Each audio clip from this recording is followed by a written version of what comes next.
some of this Bishop Sycamore stuff is like all those dudes were like junior college dropouts too. And then to top it off, they lost 58-0 against high schoolers, which is the one like it's the most underrated part of the story that nobody talks about is the fact that No, it got blown out, which is hilarious. everybody's talking about how they're basically a fake team just for TV time, Yeah. and Yeah. they ended up look great. Your 15 minutes of fame were there, but it got you nowhere because you got played by Yeah. high school students.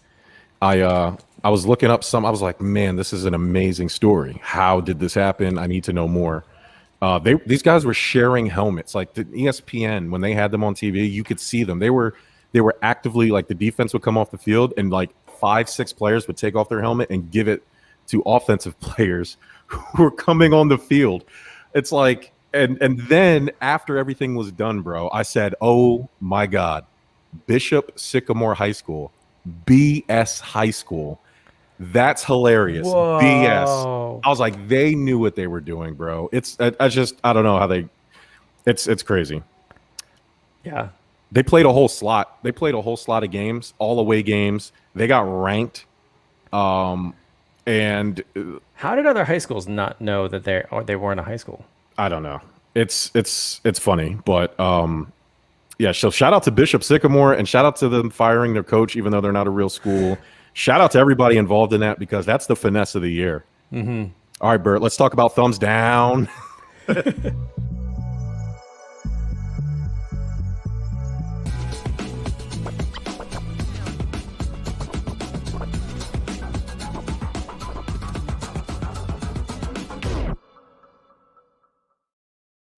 Sports. What's up, everybody? Welcome to another episode of Stuff About Sports. I am the Facebook felon germ, and that is the prettier Corey. Bert, what's up, man? What's up, man? How are you? Man, I'm loving that new swag. I know it's Yankee stuff, and I shouldn't say that, but that joint is fire. Bro, compliments of my wife who surprised me. And, we have the 9/11 game coming up. Mets Yankees, you're going to be up. Basically, everyone's going to be there. And she was like, literally, she was just like, hey, you need to go to the game with some new swag. And she gave me this, and I was shocked and at the same time, like, just couldn't stop looking at it. It is just so dope. Yeah, I think your wife just climbed to the top of the Shop Boy wife power rankings, and yeah, Yeah. she's number one, 100%. So shout out to her. Listen Hey, closely, everyone else. yes, everybody. Every week we're gonna show up with new swag. Just Yeah, our lives gonna keep just who's top in the next. who's Yeah. top in the next. Ricky, what's up, man? Hey, shout out to Ricky. I was on his arch rivals football show down there with Alex Fleming, who works for the Florida Sun, who writes for the Jags and the Tampa Bay Bucks. That was a good show.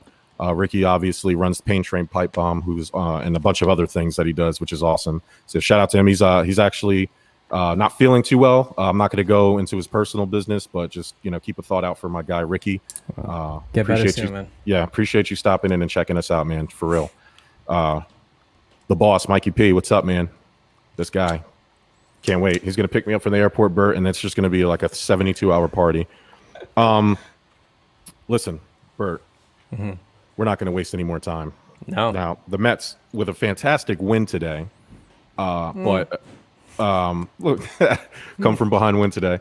There was some controversy about Javier Baez, Francisco Lindor, Conforto, VR, a bunch of other guys giving thumbs down to the fans on the last game against the Nationals.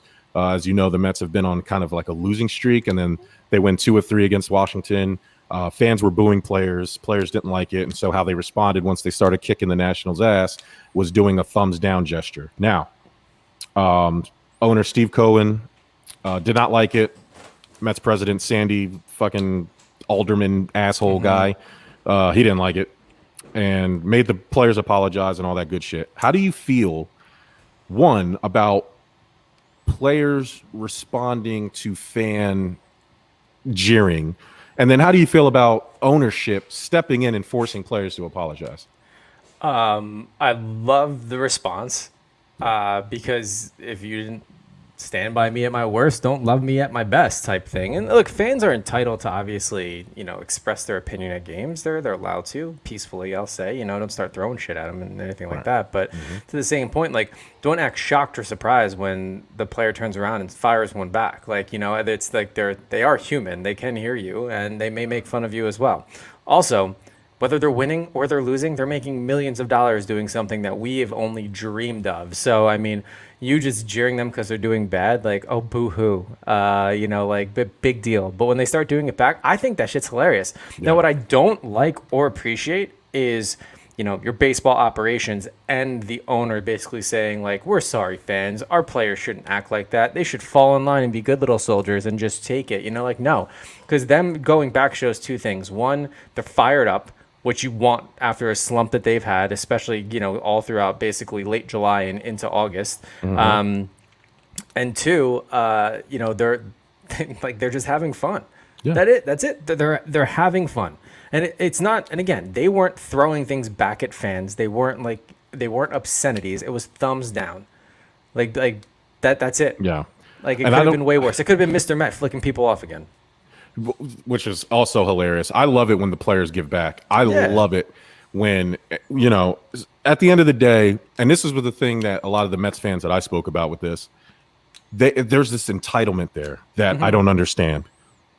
And me, Bert, I've been consistent with this. I believe in freedom of choice. You are free to do whatever you want to do. Yeah.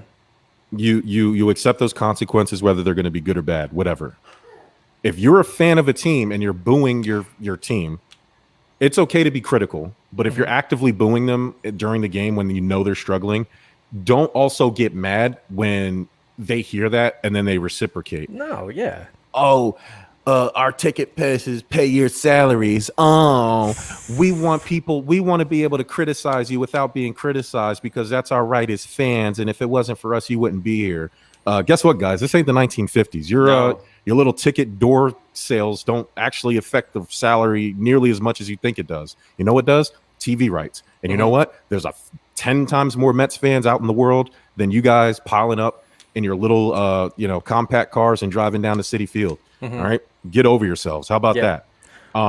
All these fans used to being like keyboard warriors, just like, I'm my going to leave God. my comment on this blog site and vent about the Mets. And like they do it in person. And they're like, oh, well, they're talking back to me. Like this shouldn't happen. Like I should be able to, like, yeah, look, you can express anything you want. But the second it starts coming back at you, like you're beat, like plain and simple, especially since they start doing well. Like, dude, it's win-win for you. One, you're getting noticed and you're getting jeered at by the player. But to the same point, like they're actually winning now. Like they're on a hot streak. Well, some would say, but at least there's life in them, Right. like it wasn't before.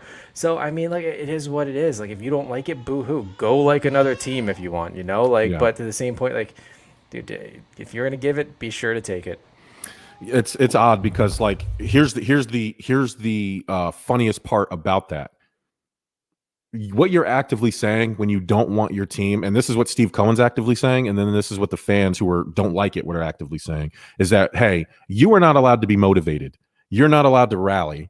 Because if that's what helps the team win, if just giving a fundamentally useless thumbs down gesture, not even directly at the fans, just to the team, it's what they know, it's what they're doing together.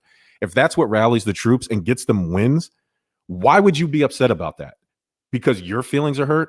Get over yourself. If they have to thumbs down their way the rest of the season, they only have like a 3% chance to make the playoffs. They're probably not going to make the playoffs. Yes, it's a big letdown for how the season was going. If this gives them a little bit of hope for next year, or at least gives something to build upon, who cares if they're thumbing down at you? I don't get it. I don't understand from the ownership standpoint. Like, what are you worried about? Like, in all Yeah. honesty, what is the? And again, it's not obscene. They're not like obscene hand gestures or like cursing off the crowd, because that can be a PR nightmare. But to the same point, like, are you concerned that a fan is going to take offense to a player going back at them after the fan initiated, Right. and then they're never going to buy a ticket ever again? Guess what? Yeah. We're sports fans. Yep. I yell at my TV all the time. When I'm there, I yell at the players. If I don't like what they do, I will yell. I'm not as extreme as some other people, but I'll express my disappointment. But to the same point, like, if they start winning, all right, now I'm on again. Like, all right, let's go. Like, like I'll Gary Sanchez is my guy to hate. He is. And as much as he could produce for us, like he's just one of those guys where if he's in a slump, I'm on him, plain and simple. Right. But the second Gary hits one out of the park, I'm like, all right, Gary, let's go. Let's go, Gary. Like, I'm always going to go back. So it's not like ownership is scared they're going to be like, oh, well, they may never come back or they're not going to like us anymore. Like, no. if they're there and they're actual Met fans, they will come back no matter what. The only time they may not, and the only time that they may have a problem is, again, if it starts getting physical, because then you get into lawsuits and things that can actually affect the team. But this is petty, man. And not for nothing, Uncle Stevie, huge impact when he came in saying it's not about the money, it's about winning, it's about doing this. Kind of turned into a whiny little bitch throughout the season, And I got to be honest, for him to go at the players for expressing their disinterest in fans and how they're acting, Stevie was not too far off a little bit ago on Twitter, like, oh, hey, let's be a little bit more positive, guys. Let's not go at them. So now he's going to come back and clap back at players and basically say, like, you shouldn't be doing that, even though he kind of politely did it on Twitter already. That's kind of some bullshit right there. John Manning from Mets Extremist, you're an idiot. Let's see. Zachy Starman, you also, sir, are an idiot. You can't boo or show thumbs down to fans, period. The next time they step into the batter's box at Citi Field, they will be booed like there's no tomorrow. That's not true, because they weren't booed today. Matter of fact, the fans were very supportive. So you, sir, also win idiot of the day. And let me tell you something. Hold on, because I want to move on from this, and I'm going to let you have it. You dummy fans who are hating the Mets because they're giving a thumbs down, you couldn't even play in a YMCA rec league. All right? Don't be talking about their money. You couldn't even, if there was a quadruple A ball, you couldn't even be the bat boy for that team. So you know what you should do, Bert? Shut the fuck up. Yep. That's what they should do, 100%. Because it just bothers me that it's just the entitlement of the fans. It's like, get over yourself, man. Like, who cares if they're giving a thumbs down? You guess just exactly what you said, because you were on a roll and I didn't want to cut you off.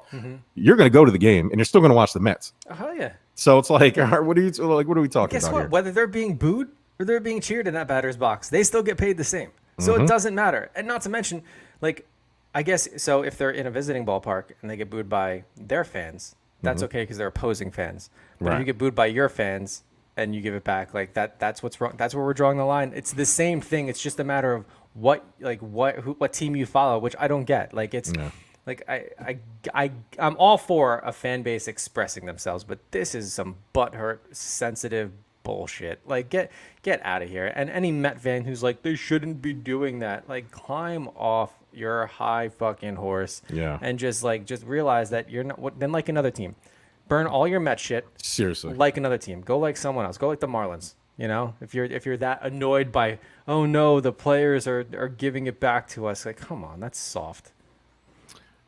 Mike says Brandon DeWitt's in the building. What's up, Brandon? Guess what, buddy?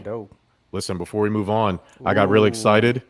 I know y'all seen it behind me a little bit. Next week. I want to hear it. Is there anything in there? Oh, if that doesn't give you goosebumps, I don't know what does. My light's a little bright. I'll turn it down next week so you can read it. Let me see if I can get it closer. You can read it. Yes. There it is. Yes. OG throwback logo on there. Oh, I gotta change that up. But next week, Bucket of Doom. We also, Ty will be on the show next week to pay off his Bucket of Doom death challenge. Onion. He's going to take a big old bite of an onion. I told him he can pick the onion. Shout out to Ty, who's closing on his house this week. So, nice. Or next weekend. So, but yeah, he's getting ready to do that. So shout out to him. All right, Bert, let's move on to the NFL. Listen, it's here, baby. Next Thursday, get our first game of the NFL season. I believe it's the Bucks and the Cowboys. So, it's just a fantastic feeling to have NFL back. Preseason was one of the best preseasons that I've seen in a while. So before we get into the topics, let's just get your quick reaction to the news of Cam Newton being beaten by assistant principal Mac Jones. Yes.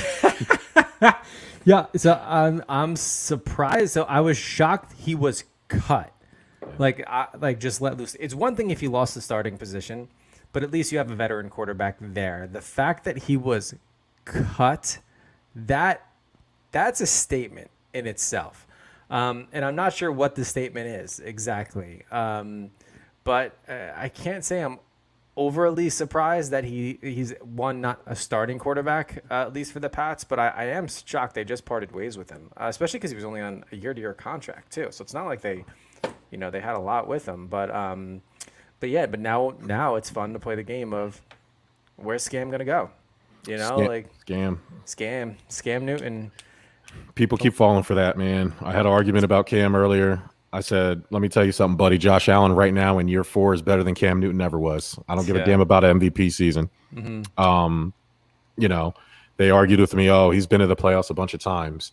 He has 3 Okay. winning seasons in 11 years. I mean, Yeah. winning your division at 7-9 is not exactly something you should be bragging home about.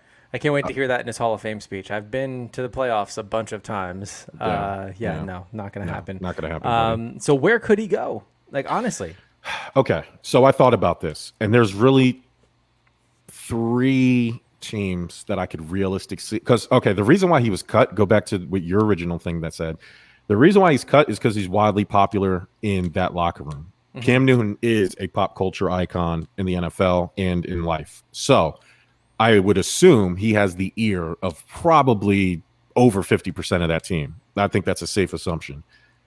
If Mac Jones struggles, those teammates will be clamoring for Cam Newton. He's the rah-rah guy. He's the guy getting everybody hyped. You can't have that distraction when you have because him and Mac Jones, I don't think Mac Jones clearly beat him in the preseason, even though I think they both played relatively well. But you're always going to go with the rookie on a rookie contract and not the expensive distraction that Cam Newton has historically proven to be. Now, where can he fit? Realistically, I don't think Cam Newton is a backup. I heard the Dallas Cowboys somewhere on sports radio today. I said, no fucking way. Unless Cam Newton goes down, Dak Prescott goes down with an injury. His injury is way worse than we thought, and he's not going to play. He ain't going to Dallas to be no backup. He's not going nowhere to be a backup. So you don't think so? You don't think he'll take a backup gig? hell no. Unless he's backing up Tom Brady or Aaron Rodgers or somebody who's clearly better than him. Yeah. In his head, no. So I think he would want to go somewhere where he has a chance to play. Now, those boil down to 3 teams for me: Vegas, Washington, Houston. One of those 3 teams probably could get Cam Newton and have him start right now. I was not expecting you to say Vegas. They're desperate, bro, and I think they've seen enough of Derek Carr. I think if Derek Carr, I think Derek Carr is good. It's just one of those situations where he's just been there too long. There's too much going on, and I could see Vegas trying. I don't think Cam Newton's better than Derek Carr, though. I think that team is. I think Cam Newton would resonate with that team more than Derek Carr has. I'll put it to you like that. I don't know. See, I'm Derek Carr fanboy all the way. I liked him even when he got drafted into his rookie season too. And I think he has that locker room. I think a lot of the guys really really do like him in there too. I have a hard time, especially seeing Cam Newton fit in with John Gruden's plan too. He hates big personalities, man. He hated that when that shit went down with Antonio Brown. He was all about it. He's just all about football. He's not a distractions guy. He's just a football guy. So I don't see it. I agree with you on Houston, and I'll even give you Washington too. I thought immediately possibly the Jets, or even the Fish too, potentially. But well, that's going to depend on a guy in our top. That's going to depend on Deshaun Watson. I think the Dolphins are dead set on getting Deshaun Watson. The Jets make sense. I mean, pick your poison. Whether the Dolphins go and get Deshaun Watson or Cam Newton, I mean, both aren't ideal, but I would go with Cam Newton over everything else because Watson it's so up in the air. He's such a liability. How can you justify going all in on someone, like especially who's just that much of a wild card? All right, so now that we've talked about Cam, and it'll be interesting to see what happens with him. I think he will find a team this year. I don't think this is a situation where he has to wait. I think there's enough space in the NFL, uncertainty with quarterbacks. He'll find a job somewhere.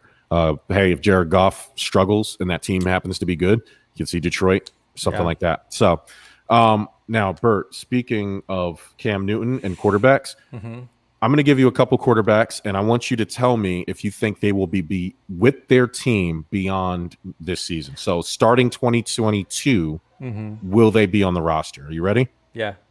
All right. Aaron Rodgers. No. You don't? Okay. No, because you want to know what? If he's win all the way, he's done. He's retiring. If he does not, he's gonna evaluate if he has 1 more or 2 more years of football left, and he's gonna do that with a new team, especially after everything he went through in this past offseason. Mike, another bright idea. Fans should be able to pick what bucket of doom team they want to be on. Team Burt or Team Germ. Yeah. Before or after we pick him? Yeah, because it'd have to be before. But we It'd already have said to the be. fans.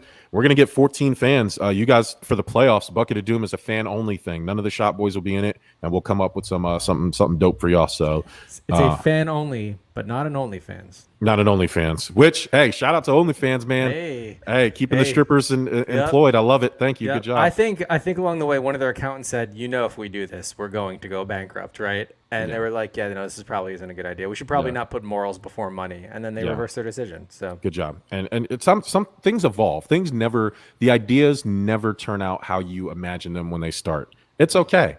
And you're going to make way more money OnlyFans this way and just kind of just jumping into the cesspool than you are trying to be a noble thing. It's not going to happen. No. Brandon DeWitt, buddy, get ready. Bucket of Doom playoff edition. You're in here. All right. Yeah, for sure. All right. So next quarterback on the list. Let's see. Who do I want to go? Who's more interesting? Jimmy Garoppolo. He's contracted beyond 2022, but Trey Lance is there, and Jimmy Garoppolo's not exactly doing what he's supposed to do out there. I'm going to say yes. I think he's going to have a decent season and he's going to keep the gig and they're going to have to figure out what to do out there. But I think he will be on there 2022. Yeah, I think he will too. There's no reason to rush Trey Lance unless it's a Patrick Mahomes situation where he is obviously that dude. Mm-hmm. There's no reason to get. I mean, Jimmy Garoppolo's number is big. Like you owe him money, so it is what it is. So I don't know. Next one on the quarterback list, Russell Wilson. If you remember earlier in this offseason, he made a big stink about being in Seattle. People were questioning whether him and Sierra were going to stay in Seattle long term, and people were scared. And the Seahawks did some things, and the owners kissed some ass, and now everything seems to be okay. But what do you think about Russell Wilson being in Seattle next year? Yeah, I think he'll stay through till next year, and then maybe next year could be his last. It really depends on how this season goes too, because you got to remember, I mean, he's getting up there to retirement age from a quarterback standpoint. So I think and they're on track to do good. So I mean, look, if he has a great season, I think he'll stay one more. It'd be tough to see him with another team after this year, especially with the young quarterback talent that's coming up in the league right now. I'm going to say no. I think Russell Wilson, this season is going to be disastrous for the Seahawks. Mm-hmm. And I think it'll be time to move on. I think he wanted that Tom Brady, hey, I'm the guy and I should get what I want. And I've been putting you guys over myself this entire time. You lost my Legion of Boom. You lost Marshawn Lynch. You've done all this craziness around me, and I've done nothing but sacrifice. I want to be heard. They listened to him, all that good stuff. But I think Russell Wilson's time in Seattle probably should be over, and I would think he's going to see what happens this year. Yeah. They did some things, but I think it might be time for him to go. All right, last one. Because Cam Newton was on this list, but we saw how that turned out. And I was going to say no anyway, because I think they were going to go to Mac Jones at some point this year anyway. Yeah. And so I think that one was going to be no anyway. But the last one, Deshaun Watson. Hell no. Yeah. There's not a chance. I'm going to be completely honest with you. I don't see him ever returning to the NFL. Oh boy, that's big, man. I don't want to go that far, but I would not be surprised if that didn't happen. I do think he will be a Texan inactive for the entirety of this season. Mm-hmm. I don't see a situation until something happens legally, whether it's in his favor or not. Obviously not. He's never coming back, like you said. But until there's something that looks similar to a resolution, I don't think he moves at all. I think he'll just be inactive. He'll probably end up on the exemption list. Mm-hmm. And which I don't understand why he's not now, but I think he'll eventually land himself there, and then they'll look to the offseason, hopefully to move him. But there's no way. I know there's a bunch of teams interested. However, they don't want to. And listen, I talked to a guy on Arch Rivals offline. The Jaguars were interested in Deshaun Watson. They wanted pick protection, and Houston is not trying to give that up, and that's why. And it's not just the Jags, but there's a lot of teams that were interested.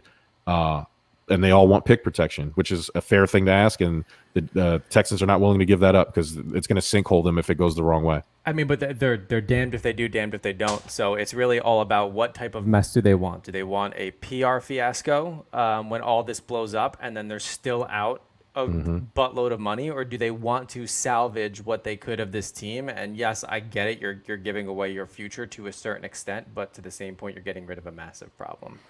So Brandon DeWitt says Russell will be in San Fran next year. I mean, shoot, if Trey Lance ain't ready, I don't see that only because Trey Lance looks awesome. But that would be cool. I see Russell Wilson in LA next year.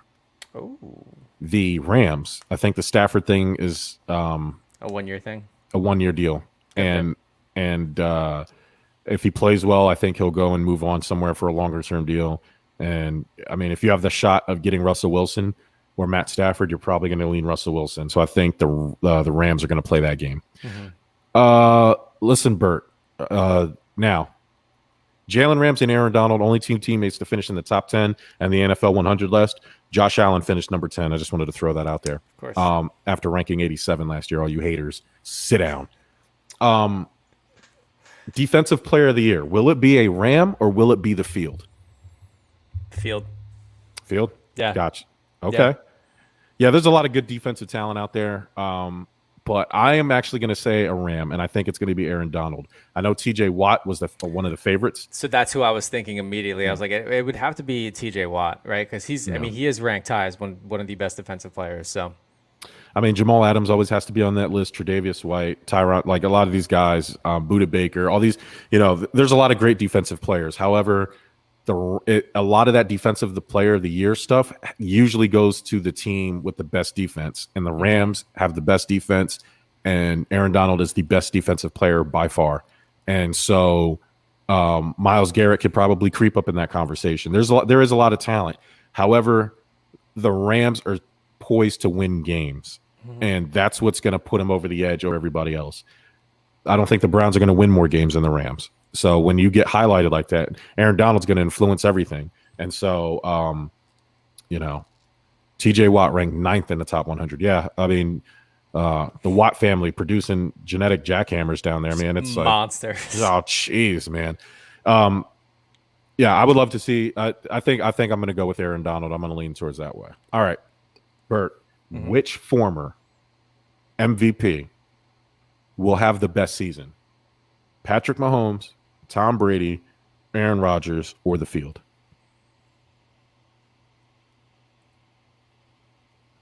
So we're talking who's going to be the top-ranked quarterback in the NFL this year? Yeah. The Field. Or former MVPs? Like, I guess it is. Then no, yeah, because I mean, I immediately thought of your boy because he looks good. But yeah. I mean, out of that listed, I'm all in on Aaron Rodgers this year. Not to say that Mahomes and Brady won't have good seasons because they're bound to. I just think he's going to go complete beast mode and shit on everyone. The man is out to prove a point. So yeah, I'm gonna go Rodgers from a former MVP standpoint. Sure, shit ain't Cam Newton. Yeah, damn sure ain't gonna be Cam Newton. I also had Aaron Rodgers written down. I think Aaron Rodgers is gonna have an amazing season. Oh yeah, he's gonna make Green Bay. He's gonna leave Green Bay. Yeah. And he's gonna make them look super stupid. Now, Brandon, you said Russ to San Fran next year. I see Aaron Rodgers to San Fran. That's the only player that Trey Lance will have to wait for. Aaron Rodgers, I think, at a point in his life is doing what Tom Brady's doing, getting ready for the next phase. I think he has plans, and I think those plans include California. And San Fran is the ideal place. So I think Aaron Rodgers is going to have a monster season, even though he's not going to win MVP because Josh Allen's going to win MVP. All right, Bert, which quarterback will have the best season with their new teams and not counting rookies? Oh. I'll go first while you think. I'm going to go ahead and say Teddy Bridgewater. I think Teddy Bridgewater in Denver is going to have an excellent season simply because we talked about it a couple weeks ago. Teddy is not a bad quarterback, okay? The problem was the makeup of the Panthers. They have nothing but deep threats. They don't have good route runners. Teddy is not a deep ball thrower. He's an accurate thrower. He is a dink and dunker. he will thrive with those running backs, Javonte Williams, Phillip Lindsay, those guys, those receivers who can run excellent routes. He will be able to get the ball on time. Drew Lock struggled with accuracy, and that's why they couldn't put nothing together on offense. Teddy fixes all that. Denver's going to be. Denver's going to be a lot better, I think, than everybody's kind of giving him credit for. And I wouldn't be surprised if they make the playoffs as a wild card. Obviously, the Chiefs are probably going to win that division, but Teddy is going to look really good in Denver, I think. I think I'm gonna have to say Carson Wentz, believe it or not. Yeah, I struggle with that. Provided he's healthy for week 1, and even not if he's like week 2 or 3, I do think there's a lot of opportunity for him here. We know he has an arm. It's gonna be up to him staying healthy and making sure. But I think there's a lot of good weapons and assets out there for him. So it's just a matter of whether or not he stays healthy, which we know at this point is like a 75% chance he does not. For sure. That would definitely be my pick. I want Carson Wentz to do well, simply to just stick it to the Eagles fans. Yeah, me too. That's really why. Like there's no better vengeance than going to when you're discarded, like unwanted, like a puppy left on the side of the road, and I think he's gonna come and show them like this. You went with the young buck over me, like you fool, like you should have stuck with me, but. They have Minu the mustache over there now. So man, I was, bro. I'm telling you, I was this close to picking Gardner Minshew. Come on. I am a big Gardner Minshew fan. Now the Eagles not a good quarterback. Yes, of course he is. No, he's not. He's been in Jacksonville for 2 years as the starter. Yeah, he's a 63% completion percentage, 37 touchdowns and 11 interceptions. The team was bad. He was not bad. The team was bad. I don't think he's a go win me the game guy. I think I can win games with you. Serviceable doesn't mean bad. Serviceable means I can win games. I think Jared Goff is serviceable. I don't think he can win you games. Clearly, he couldn't do that. I think Kirk Cousins is serviceable. He can't go out there and win you a game. You just have to have a special team around him. I love everything that Gardner Minshew. He's an alpha personality. He may not have the skills to match it, but and honestly, I can't. Matter of fact, I take back what I said. I don't know if he's a go win me the game guy. He's won Jacksonville games on his own. I think just you can't judge anybody off Jacksonville. You know what I'm saying? Like I think that's a fair point. Me personally, I'm with you, and he's not a go win me the game guy. And unfortunately, as a quarterback, you need that trait. When you're in a 2-minute drill and you've got to get up to the line, you have a plan. You got to have that confidence, that swagger, that Brady-esque, like, get to the line, get me the ball. I'm doing this type personality. And look, maybe we'll see more of that in Philly. You're right, Jacksonville, bad team. Yeah. Bad team these past 2 years. Not looking great this year either, but no, rebuild, not at all. right? So. Yeah, Trevor Lawrence and that Jacksonville Jaguars offense only mustered up like a field goal in preseason, so it's not looking good in Jacksonville. Gardner Minshew, the guy who said I'm not taking a number 2 all training camp because I have to be number 1 and win this job, so I don't even want to think about number 2. That's the guy I want leading my team. Shout out to Gardner Minshew. I hope he does well. All right, last one, Bert. Who is going to be Rookie of the Year, Mac Jones or the field?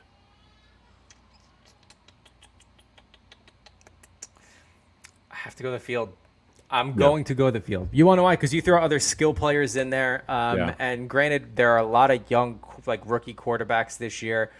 Unless they're absolutely damn near perfect, they're never going to win Rookie of the Year. You end up going with who's the hottest, rookie wide receiver out there. I'm going the field. It's just going to happen. I am going to go the field as well, but I do think a Patriot will be in the running to win Rookie of the Year, and I am going to go with their running back now that Sony Michel's gone, Ramondre Stevenson. I think he had a crazy – he shot up the fantasy boards crazy off of preseason, and that was before Sony Michel got shipped out to L.A. So, I think he's going to outplay Damian Harris. It'll be a slow start, but I think he will be a bigger part of the Patriots if they're going to be winners.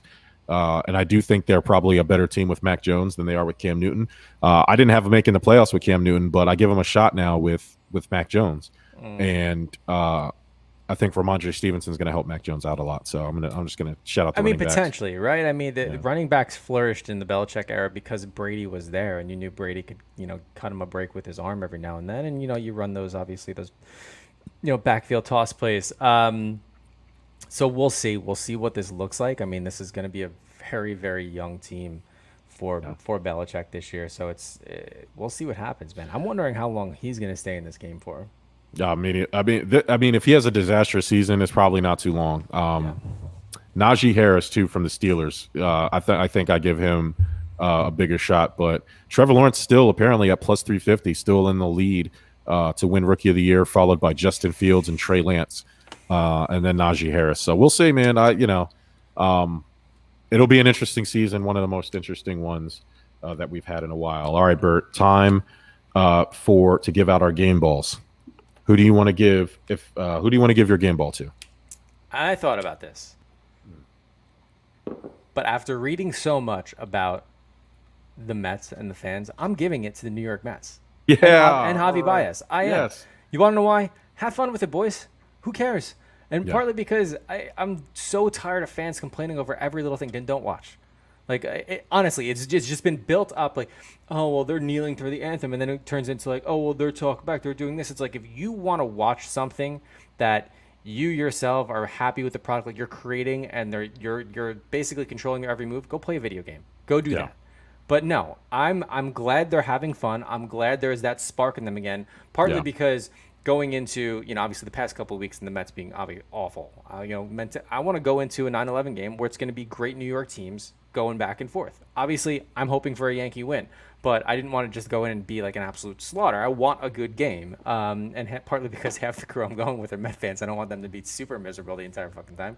But but at the same point, there's nothing that gets me more amped and more fun watching a game than players having fun with it. And it brings me back, and I know it wasn't the same thing, but when Todd Frazier had that hand gesture because they played the game in Mets in Citi Field, the Yankees playing a game in Citi Field, and some Met fans were there, and that one dude was doing the thumbs down, and Todd Frazier's celebration from that point forward was thumbs down. That's what I interpret it as. Yeah. Like, yes, it was a dig back at the players, but to the same point, it's the players or dig back at the fans, but it's players having fun. And I'm all for it. So my game ball goes to Javi Baez, the New York Mets. Keep having fun, boys. Keep trolling the fans. The real ones will stay with you. The fake ones will drop off. Spoiler alert. Give Us a Shot Network is dropping a thumbs down Let's Go Mets shirt tonight. It looks nice too. Yes. I know the players can't continue to do it, but I saw some thumbs down signs. There are some fun fans who understand nuance, know how to have fun, are taking it, and I'm turning it into a positive. And I've been giving thumbs down emojis with Let's Go Mets and positive Mets posts. All you party poopers out there, you can go to hell. And when you get there, say hello to our Bryles for us. My game ball goes to J.R. Smith, my guy at the age of 36, joining the North Carolina A&T golf team. Yes. He was drafted out of high school, folks, which means he has all his eligibility for college. Mm-hmm. So I think he's trying to get on the team to play in a tournament, I believe this weekend or next weekend. I can't remember. Yeah.